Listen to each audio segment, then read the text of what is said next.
మా స్టూడెంట్ తన షాప్ ఓపెనింగ్కి బయలుదేరుతూ అంతవే ఇక్కడ రాట్నాలమ్మ తల్లి చాలా ఫేమస్. ఆ తల్లిని దర్శించుకొని బయలుదేరాం. అక్కడికి వెళ్ళేసరికి ఓపెనింగ్కి పిలవటం కాదు, రిబ్బన్ కటింగ్కే నేనని సర్ప్రైజ్ ఫీల్ అయ్యాను.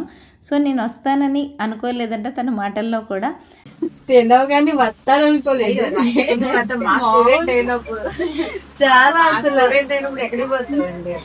అవును అనుకున్నాను, ఎలా అయినా సరే తెచ్చుకోవాలి, తీసుకురావాలి. Thank you madam. సో తనైతే చాలా హ్యాపీగా ఫీల్ అయ్యారు నేను రావడంతో.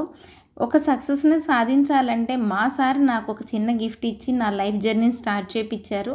సేమ్ నేను మా స్టూడెంట్కి ఒక గిఫ్ట్ ఇచ్చాను, అది కూడా మా ప్రొఫెషనల్కి మెయిన్ థింగ్ అదే. సో దానితో లైఫ్ జర్నీని స్టార్ట్ చేయించి సక్సెస్ను మాత్రమే చవి చూశాను నేను కూడాను. సో అదే స్టైల్లో తను సక్సెస్ను మాత్రమే చవి చూడాలని ఆశిస్తూ ఆ గిఫ్ట్ని ప్రజెంటేషన్ చేశాను. నేను రావడంతో అక్కడ ఉన్న వాళ్ళందరూ చాలా హ్యాపీగా ఫీల్ అయ్యారు. వాళ్ళ హ్యాపీనెస్ని చూసి నా ఫేస్లో కూడా చాలా హ్యాపీగా ఫీల్ అయ్యాను. ఎనీవే, కంగ్రాచులేషన్స్ ఉషా గారు, 100% సక్సెస్ని మాత్రమే చవి చూస్తారని ఆశిస్తూ థ్యాంక్ యూ అండి.